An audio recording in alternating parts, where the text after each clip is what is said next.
Hi, everybody. This is DJ Don Curley, New Currency Frontier, and I have with me Geoff Murphy of Bitfarms. Bitfarms is a public Bitcoin mining company based in North America, although it has sites in Latin America, the US, and Canada. If you've been following New Currency Frontier for years, you know Bitfarms because I've been following this company since 2020. And I've written numerous stories on it. And I do own stock in this company, so keep that in mind that I am an investor. This is also not a paid promotion as usual. There's been no funds transferred to me by Bitfarms for this interview, although if I see Geoff at a trade show, I'm going to hit him up for free drinks, as I normally do, because that's what us journalist guys do. So anyway, it's enough about me. Let's begin. I'm excited to do this interview and to pick the CEO's brains of Bitfarm. So, Geoff, let's just ease into this interview. Can you tell me a little bit about yourself? Sure, DJ. As mentioned, I'm Geoff Murphy. I joined Bitfarms pretty much just over 3 years ago. My background is financial and operational. I came up through the commercial banking system and got to know credit and risks and how to structure and arrange money and do those type of things. I then worked for a boutique investment banking firm, doing a number of restructurings, arranging money for high growth situations. And then my career transformed. It went more operational when I was brought inside a TSX listed investment company that had made a variety of investments in a variety of different parts of the world. And they wanted me to optimize it and restructure some of that stuff. So it gave me a lot of challenging situations to really try to work out.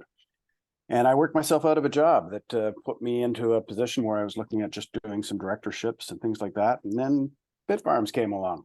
It was a recommendation.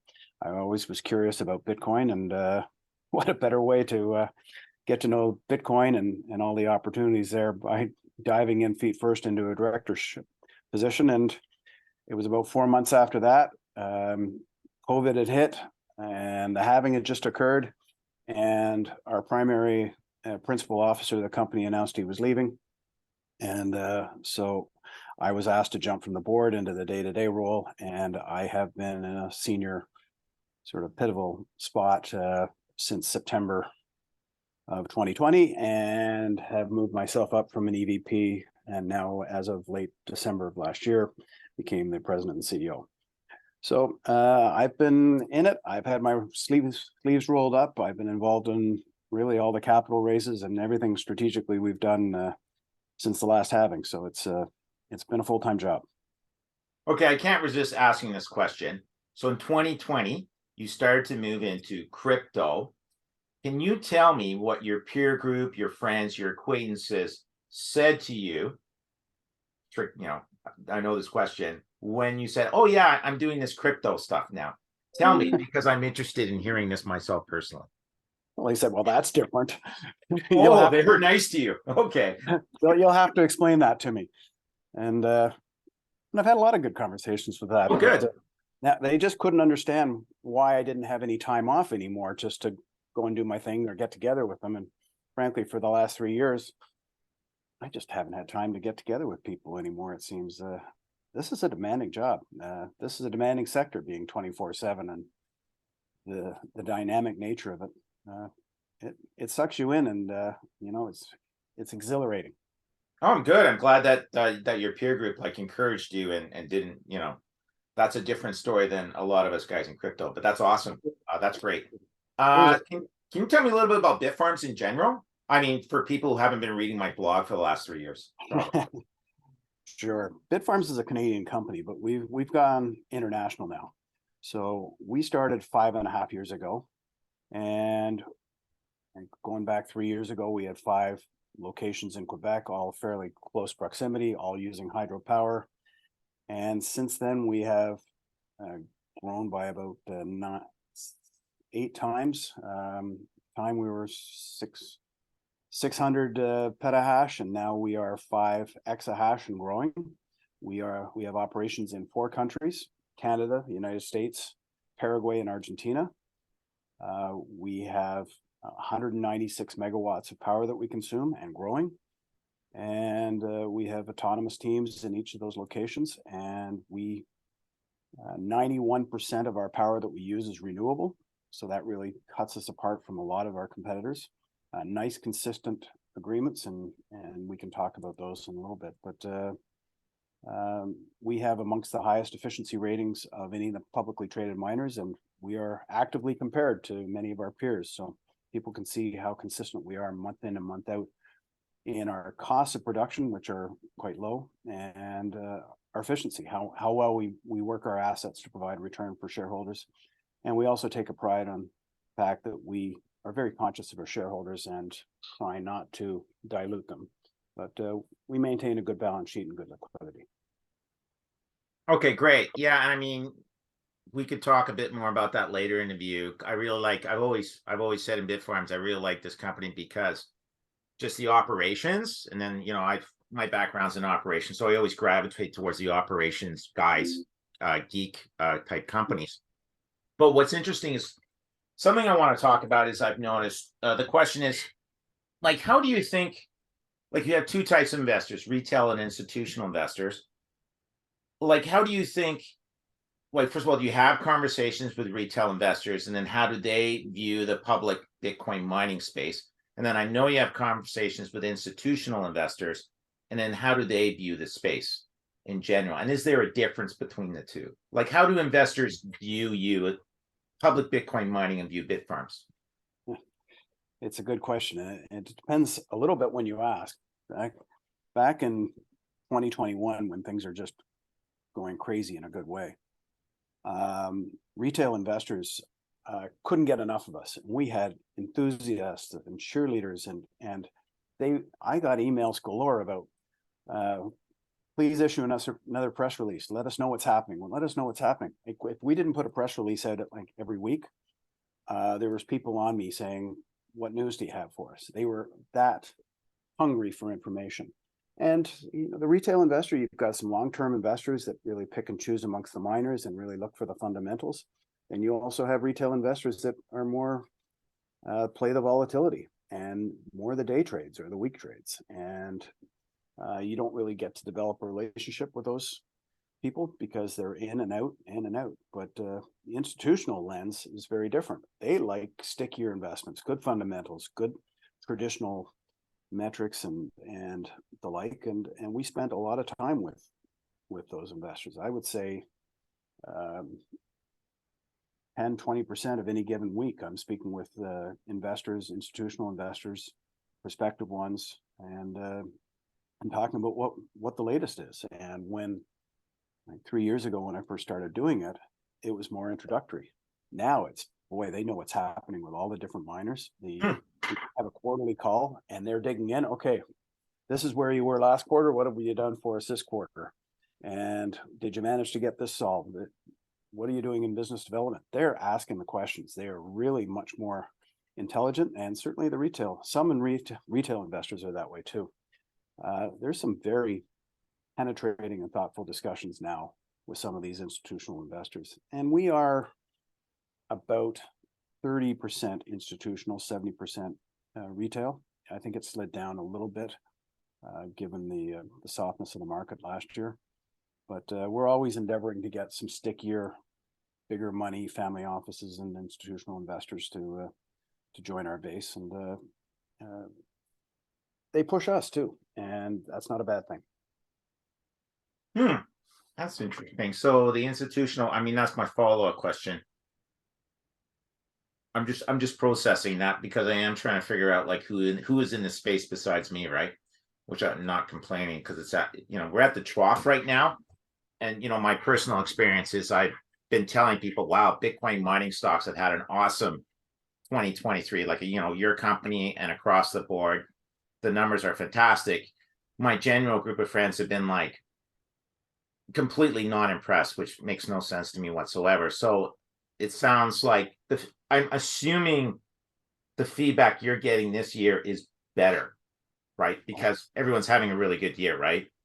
Oh, there's a lot of relief. Yes, for sure. Okay. And you know, it's still tempered by the fact that we still have a long way to go to make up lost ground from about 16 months ago from some of our previous highs. But yes, they like that we're cash flow positive. They like that we're growing again, things like that. All things that we really had to prudently undertake in terms of slowing down our growth prospects last year when the margins weren't there, and there was a lot of question marks with the macro economy, which scared a lot of people. But I think people understand inflation is now generally under control and headed in the right way. Interest rates are up. Maybe they'll go up a little bit more, but I think people can understand where the top is now. And I think they're starting to come back in, and we're seeing that with Bitcoin, AI, and some of the other positive things that are happening. Okay, so I mean, would you agree with this summary that the institutional guys are like picking up in the space in general, just not your company? They're getting smarter, more knowledgeable, and then retail, you're starting to see some knowledgeable guys into it, but it's nothing like the peak of 2021. Would that be a fair assessment, or? Yeah, fair. The institutions are coming in, and as I speak with investment bankers and they talk to their clients, they see a pickup of engagement with them and are encouraging Bitfarms and our team to engage more with them and do some non-deal roadshows to go in and talk to them, because they're receptive to our message now. Okay. That wasn't necessarily the case 3, 6, 9 months ago when they were getting out of our stock, as well as a lot of other technology stocks, and heading for money markets. Can I ask, is it just North American institution guys, or are you seeing guys from Asia and Europe? Not so much Asia at this point, but Europe for sure. It's picking up too. Not to the same degree, but when we were down in Bitcoin Miami, we met with a few of the enthusiasts, institutional family office people that were attending the show, and they were back in. They were very interested. Okay, good. So I noticed like brokerage coverage, right? So you got that nice report from Cantor Fitzgerald, the American brokerage house. Yes. So that was awesome. I mean, I'm a geek. I enjoyed reading that report. So the American guys seem to be picking you up. How are the Canadian brokerage houses? Are you guys getting covered? Are you getting like good engagement, good conversations with those guys, or are they just? There's a bit of a difference, but yeah, Josh wrote a very good report on us. He spent a lot of time engaged with us to get to know the company. He went on a tour of our facilities, and he really understands the company, and we spent a lot of time, and he met a lot of the team as part of the process. He really did his due diligence very well. Okay. But like switching from US to Canada, GMP Stifel picked us up in late March, just after we released our full year results. And Bill, their research analyst there, wrote a very good report on us. So, Cheapers, I hold Bitfarm stock through Stifel and didn't give me the report yet. Okay, sorry, that's just annoying. If I look annoyed, that's why. Okay, I'll talk. Got to get that report. Yeah, and we've got a good relationship with that company. It's Canadian, and one of their investment bankers, he has seen our sites, and I'm shortly just doing arrangements now, but we'll probably go down and see some of the South American sites within the next month with him. They have a keen interest in us. They have represented us in some of our M&A and due diligence efforts that we've undertaken on some opportunities that we've seen. So we've got a good relationship there, but still the Canadian brokerage houses do not have the same depth and appetite and access to capital as the US ones. They also generally do not have the relationships with the crypto mining companies that, frankly, I want to be engaged with. So they need to pick up. But with that said, Canadian Alberta Treasury branch has reached out to us and wanted to develop a relationship. Cantor historically has had a relationship with us. So there's a few, but there's also half a dozen deeper, better placed firms in the US that can really give you a deeper bench of banking services that are important to us. And frankly, it's an industry that is consolidating. We want to see M&A opportunities. We want to see greenfield opportunities, and it's only those folks that are really plugged into the industry that can bring those good opportunities to us, as well as capital if we need it to execute on. Okay, good. Thanks for that color. I didn't have access to that type of information you just gave me, so I found that interesting. Well, I can take you back I can take you back even more to the late 20 when we were looking to really raise money for the first time, and we had a couple of firms in Canada that interviewed me and said, I don't know how much you can raise. Why don't we do a little roadshow and give you a test? And the one firm came back and said it tested very well. We think we can raise 5 to 7 million Canadian for you. And I was going, well, that's a drop in the bucket as to sort of the type of money that we're looking for, but that's great. And then I started knocking on doors in the US, and H.C. Wainwright, I heard, was very big in the sector. And we got into serious discussions in December, and he said, I think I can raise Canadian 20 for you within about a week. And we signed just before Christmas time.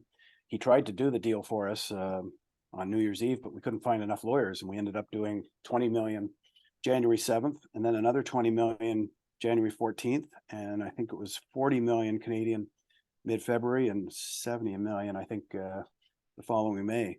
So just that depth and access to capital is a difference maker, and that sort of compares pretty much at the same time where we were in our formative days. And the US just offered enough capital that we could really accelerate and execute the business plan. Okay, good. That's good to know. Okay, I want to switch gears here because I want to talk about the environment, and then the public's attitude, the media's attitudes towards like Bitcoin mining and the environment. Mhm. And I mean, so again, like when you have conversations with retail institution, the general public about the environmental footprint of like not just your mining operations or Bitcoin mining operations, like, are they surprised when you say, well, actually, we're like, 91% renewable. We use hydropower. We don't pollute. And I say that because the general public view of Bitcoin mining is in terms of environment is kind of not that good. So can you tell me a little bit about your encounters? Like what conversations you've had around that? Sure. People that hear us say, I think we were 100% renewable for the longest time, and it's only our recent expansion in Argentina that uses natural gas turbines to provide power to us. So yes, we're 91% renewables right now, and proud of it. In fact, it was about 3 weeks ago that we mined our 21,000th Bitcoin using renewable power, and that's over the last 5.5 years. I don't think there's very many other companies that can say they've mined 21,000, so it's 1/10 of all, or 1/1000th of all Bitcoin that'll ever be mined. We did it at Bitfarms, and we did it with renewable power. So I sort of get off on a tangent, but we're very No, that's fine. That's fine. But like it's those long-term hydro contracts that's not exposed to commodity prices that really gave us a great talking point in terms of our economics, because the margins are there, the consistency is there. There's not the surprises that like many of our peers got when the Ukrainian-Russia war started and natural gas prices went through the roof. We weren't concerned. So it was a good strategic move on our part. But back in 21, when there was more money around, the ESG front and environmental consciousness was really, really peaking up. In 22, when tighter money conditions started, people sort of backed off on that and just wanted companies to survive. But in the last few months, there's been a lot more conversations about ESG again, and not just the E, or not just the S, not just the G, but all of them. They're important. And now that we're listed on NASDAQ and seeking SOX compliance, we're having to do a lot more of that. And I think the whole industry is. And I'm very favorable with that, because we are so transparent in our production and our outlook, where some of our peers are less so and have reported high levels of environmental compliance and carbon neutrality and things like that. These new reporting standards are going to really call it out and show where everybody is. And we're already making tracks to get into the reporting and make sure that we can give the type of world-class reports that all bigger companies will need to do starting in really a year or two. Okay, and I agree. I agree with you. Like everything you said, like I bought into, and I bought in years ago. I've looked at the ESG stuff, and I guess my frustration is, all us guys know that. I've written articles on it, and then the New York Times comes out with this hit piece that everyone in the industry kind of looks at, and then our answer is how come no one talked to like this New York Times guy who kind of knows what's going on? So I guess, to throw that hot potato to you, do any major publications ever go out to yourself or anyone in the industry and ask, just ask this question so you can tell them the truth, or like what?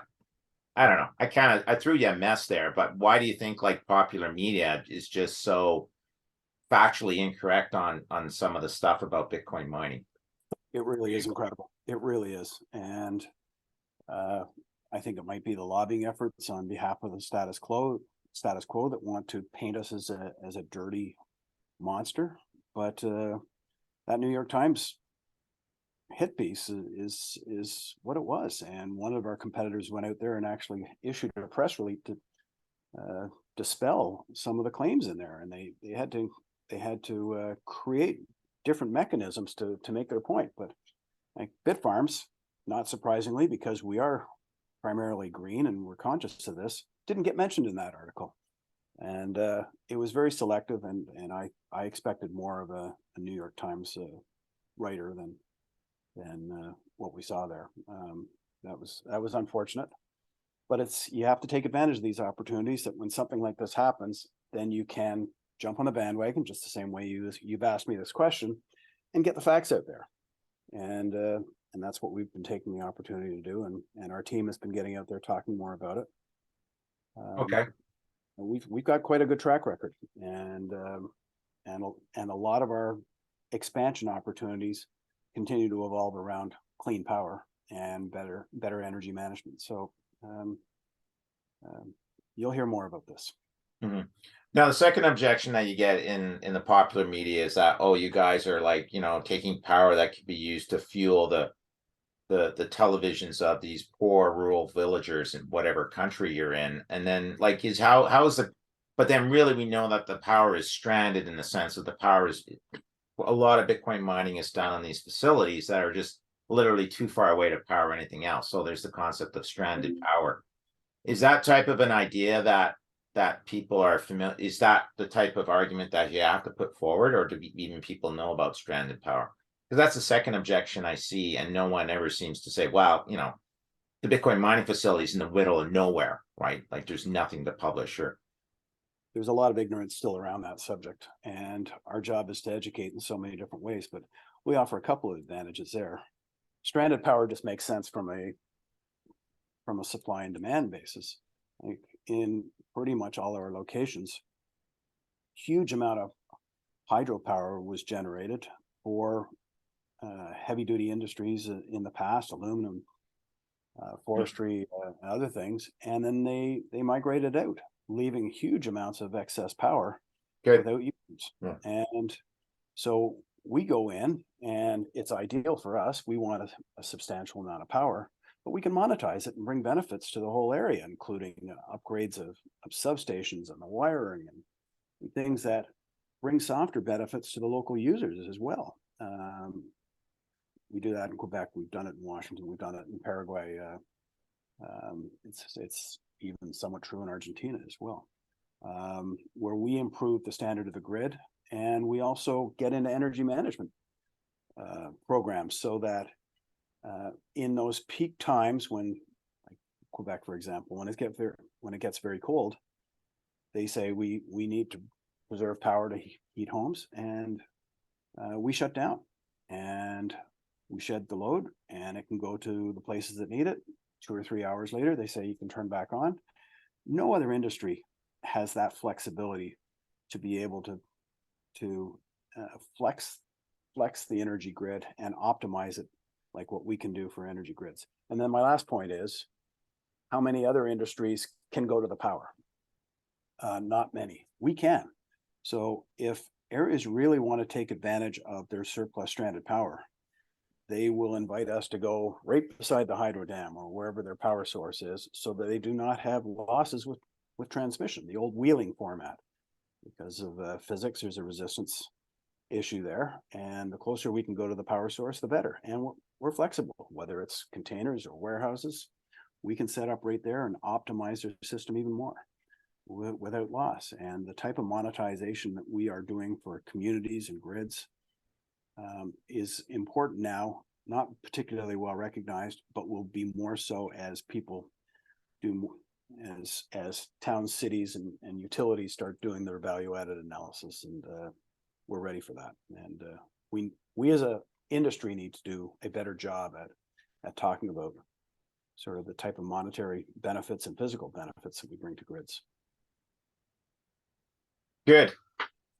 Okay, great. Like that. I asked about Main Street publications. They don't talk to you. Hopefully we could change that. Okay, so now I want to start asking the geek questions for people that kind of been following the industry. And the big one is Bitcoin mining rigs. So what we've seen is a cycle over the years, Bitcoin goes up, the mining rig guys come out with these like new groovy, sexy machines that the companies have to buy because their efficiency is so much greater than the old machines, leading to these really large capital expenditures that allow, that makes, the mining companies then need this, urgent need for capital. Sometimes the timing between the rise of Bitcoin and having the need for capital can lead to this crunch time where the mining rigs can then just like kind of really jack up the price of the mining rigs. So it's kind of this game that's been played between, the mining companies that have the power generation and the supplier of the mining rigs, mostly because, Bitmain in particular has had these like generational advances. So my big, literally multi-million-dollar question is, do you see that continuing, down the road as Bitcoin goes up in price? Do you see, Bitmain and what's up miners goes, hey, you got to buy these new rigs because like they're 5 times as efficient as the other ones. So give us the money. Do you see that kind of cycle increasing, or do you think Moore's law in Bitcoin mining rigs is starting to tail off a bit? Well, I'm not an electrical engineer. Never been a semiconductor expert. Yeah. So what I can do is share some of the anecdotal information that I've received. Anything you can give me. My discussions, and I am hearing that it is plateauing a bit, or at least for now. Like as we go from 7 nanometer to 5 nanometer to 4 nanometer to 3 nanometer, there is a physical limitation based on sort of what's possible at that absolutely minute scale. And from what I'm hearing, as you said, Bitmain is the leader in technology in here. And what I'm hearing is that really over the last 18 months, they are not investing the same type of R&D dollars into pushing the boundaries further. I think what I'm hearing is that they think at 3 nanometers and 5 nanometers, there's a lot. They're in there and that they can develop that more. But given the tail off of machine sales last year and even into this year, our estimates is that there's still a lot of mining machines sitting in warehouses that need new homes, and they are getting obsolete for the reasons you listed.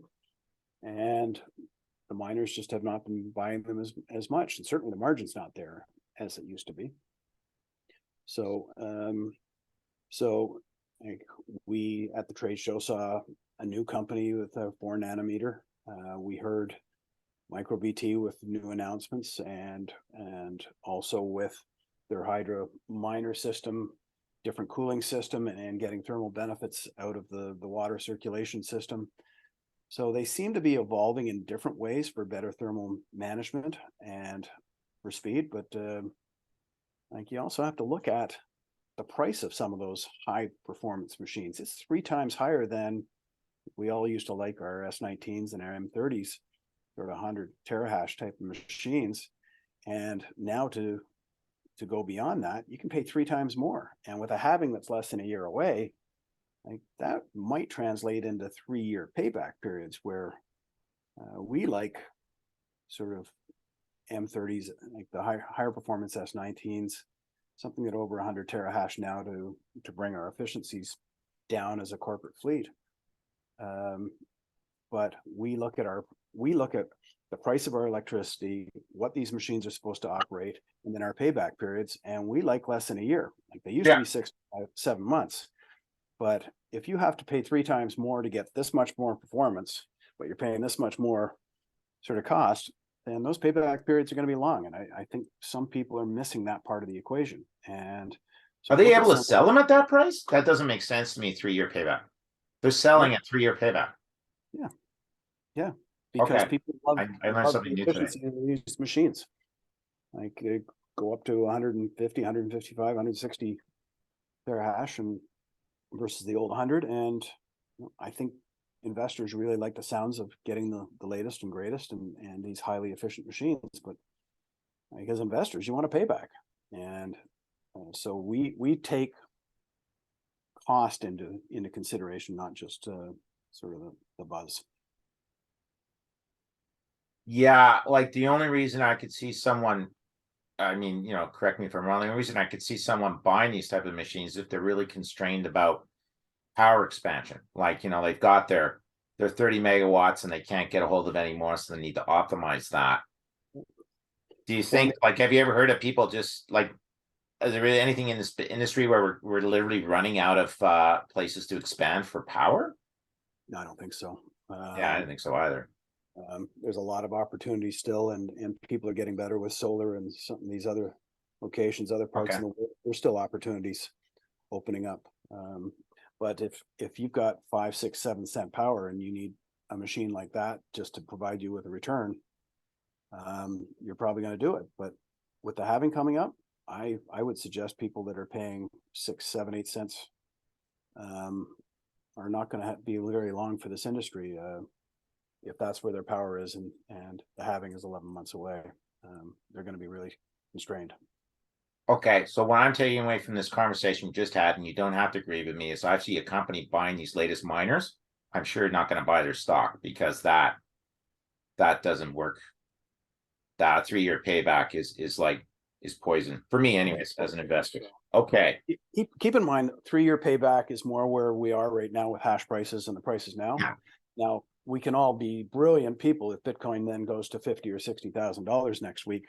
All ills are washed away. There's margins in it for everybody, and the gold rush is back on. But Yeah, but that's when guys like me sell, right? Like, like I've always told everybody, I should tell you, I'm always a vulture investor. Like I'm sitting here, talking to you, doing my due diligence, and getting absolutely no love from the market for that. Or actually, no, that's wrong. From the public, the market is loving me and loving my investments, but not the public. So when the public starts to love me and I get huge traffic on my blog is honestly when I start selling off. So well, just in terms of managing the company, I need to, and the team needs to manage what happens if Bitcoin goes 50, 60, 100,000. But then on the other hand, everybody was saying for a while that it might be going down to 12,000, and you better tighten your belt because you need to survive. So we made a lot of moves last year and early this year to get our operational efficiencies up and our costs down, so that if price stayed down at 16,000 on a longer term basis, we could survive. And we have the phrase inside: survive and thrive. And it's the ones that could make money sort of a few months ago when Bitcoin price was 16,000, that when you get into the halving, those are the type of companies you're going to want to support because they're already leaking meat. And we were one of very few companies in the fourth quarter of last year that had a positive adjusted EBITDA. That's what counts. Yeah. No, I agree. Okay. The big issue, especially for us guys who've been in this business for a long time. Can you tell me and compare the regulatory environments of like Canada, the US, Latin America, even the differences between Paraguay and Latin America? And I'll say this because I notice you're not in Europe, because Europe, and we don't have to talk about this tangent, burned a lot of Bitcoin. Sweden did a few years ago. So tell me, if you could tell me about the risks, to a reasonable degree within each country, and maybe compare them. Compare like, Texas to Paraguay or Argentina to Quebec. That would be, and give me some color on that. That would be great. I know that was a tough question, but you agreed to this interview, so. There's regulation everywhere, and we are spending an increasing number of man hours working with regulators. And the one thing I could say is at least the regulations for Bitcoin miners are less than for the for the next tier, for the exchanges where they have thousands of customers, and know your customer is so critically important, and providing important investment advice. We're not in that game. We're a miner. We're the utility in the sector. We frankly don't have any customers. So a lot of that goes away. So really it's, when it comes to regulation, it's about how are we going to get good power purchase agreements? How are we going to operate in the country and operate profitably? And then be consistent and keep that alive. In Quebec, for example, they put when there was a huge rush in 2018, and they put a moratorium on it. And with few exceptions, they haven't added really any more megawatts in that area. And we've now got a new, fresh provincial government there. We've got Hydro-Quebec that's got an agenda in terms of other sectors. So we're back into education and working with value-added situations to show our benefits to the province. I think we have close to 100 employees in Quebec with good, well-paying jobs, educational opportunities for promotion, and we've given a lot back to the local areas. And so we've learned that we need to engage more just with the cities and towns in which we operate, and that's worked out really well for us. Washington, once again, it was educational, but less so. They were more sort of used to data centers, Amazon and the like. So, and we bought an existing facility, so there really wasn't a lot of red tape there, but we didn't meet really any senior people from that utility for a year. They weren't interested in meeting with us. Go down to South America. It's Argentina is a very bureaucratic system. Just to set up bank accounts, you need a tax ID, and I think the application process for that was about 3.5 months, let alone getting the power permits and all the other things locally that we've had to do. We've been basically 3 years there now, 2.5, and we just got into production last September, and we're still ramping up. It takes a long time, and you have to have a lot of tenacity and be open. Paraguay, once again, you have to be open, but there is a more youthful energy there. It's not as bureaucratic. And I think that facility, we opened a 10 megawatt facility there in January of 22. We built that facility in less than 4 months.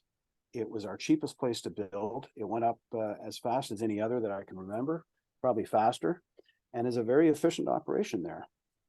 Paraguay represents an area that we would really like to expand in. They've had publicly some issues getting a Bitcoin law through. It's not illegal right now, but they haven't really made it legal yet. So I think we haven't been able to open a bank account there because it's not legal, but it's not.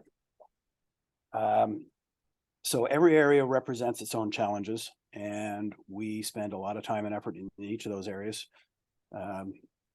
In South America, you have to be careful of some of their customs involves facilitation payments and things like that, and you need to stay away from that. I don't know. I myself nor anybody else in the company wants to spend any jail time, but if you want to accelerate things down there, a payment here or there, from what I have heard, will take you a long way. And as a NASDAQ TSX company, you don't do it that way.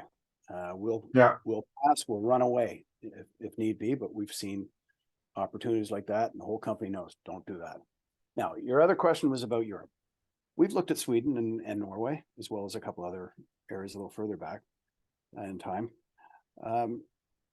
We're not scared to go there. Norway was looking pretty good, and then they put undersea cables down over to Europe, and when they started running out of natural gas, like the price went up to doubled and tripled, and we just didn't find it a reliable and economic proposition to go into the type of places we were looking in Norway. Sweden is an area that we were looking at as well, but now there's a real political movement against the miners, it seems, even data centers, and now they're talking about implementing a pretty prohibitive tax on your electricity there as well for just people in our sector.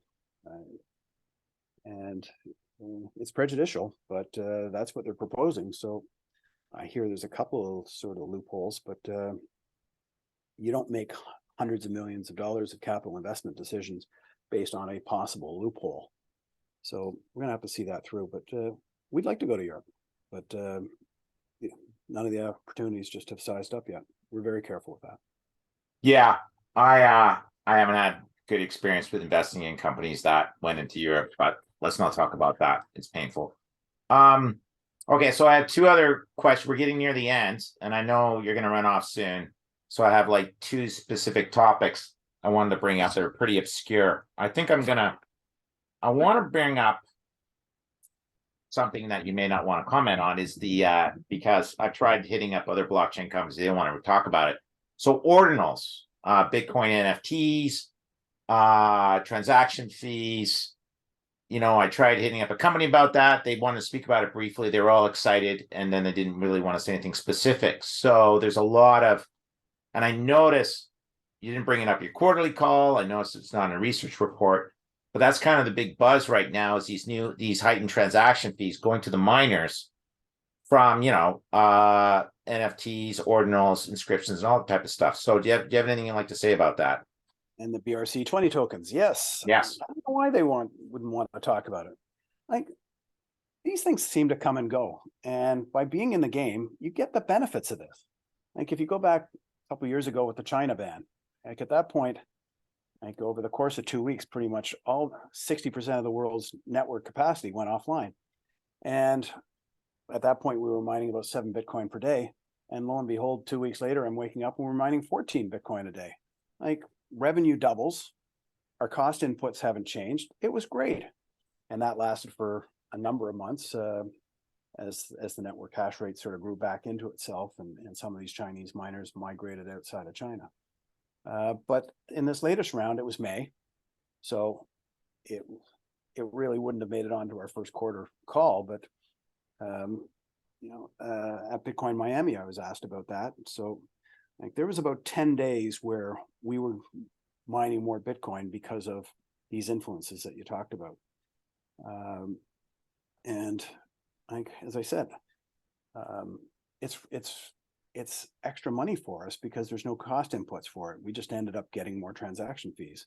And it's really run its course this time around in the course of about 2 weeks. So we're pretty much back to normal-ish right now. But at the start of it, we were mining about 13.5 Bitcoin per day.